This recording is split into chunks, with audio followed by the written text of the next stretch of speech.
Hello, my name is Liz Moss. I am a physical therapist and a PhD candidate in the School of Health and Rehabilitation Sciences at The Ohio State University. On behalf of my co-authors, Dr. Ben Reeder and Dr. Jill Heathcock, I'll be talking today about mobility device use in children with cerebral palsy. As you well know, mobility devices are crucial for children with cerebral palsy to be able to participate in daily activities and exercise their human right to movement. The gross motor function classification system, which has 5 levels, includes descriptions of some mobility devices, but not all. And we know that mobility device use can prevent things like secondary complications, promote independent exploration, improve a child's quality of life, and reduce the burden on caregivers. But we also know that devices take a long time to obtain, they can be expensive, and they may not always be covered by health insurance. Because of this, our studies sought to quantify both the total number and the individual types of mobility devices that were used by children with cerebral palsy across GMFCS levels.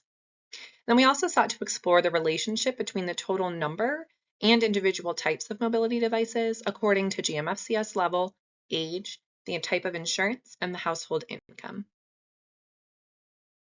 The study included children between the ages of 2 and 8 years old with cerebral palsy across all GMFCS levels.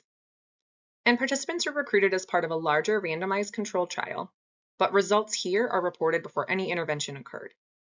Children were assigned a GMFCS level by a trained assessor, and parents completed the Hollingshead 4-factor index, which is a composite measure of socioeconomic status from which household income was extracted. Parents also self-reported their insurance type, which was verified by electronic medical record, and completed a medical history questionnaire, which included a free text field in order to report their child's mobility device use. You can see examples of how this question was answered by parents in the rightmost column, and then those answers were categorized into one of 8 larger categories, which you can see in the left column.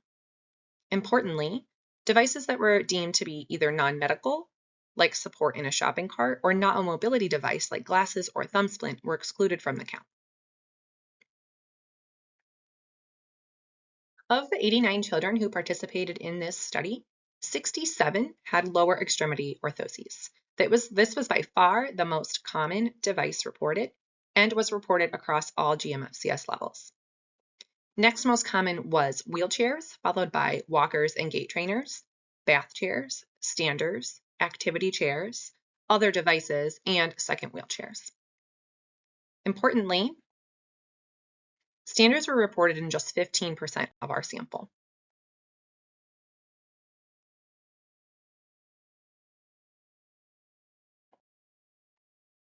Health insurance type and income were not related to the total number of devices. The higher the child's GMFCS level, the greater the number of devices reported. Also, the higher the children's age, the greater the number of devices reported. And as age increased, the odds of using a wheelchair also increased.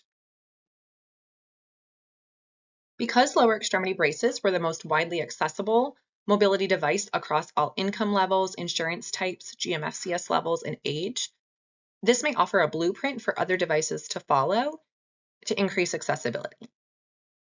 In addition, older children have more devices than younger children. We don't know if this is because of long wait times to obtain devices, or because as children grow, they no longer fit into commercially available devices like infant seats or strollers and need more specialized equipment. Finally, standers may be underutilized in the home, as only 15% of the sample reported using this device. To summarize, children with cerebral palsy increased the number of mobility devices they used as their age increased from age 2 to 8. Specifically, the odds of using a wheelchair increased as age increased.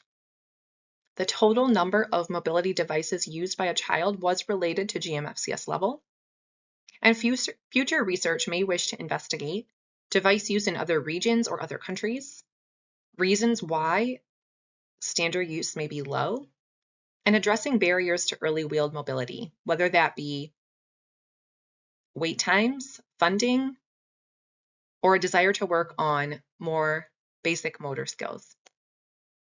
Thank you so much. Please check out our article.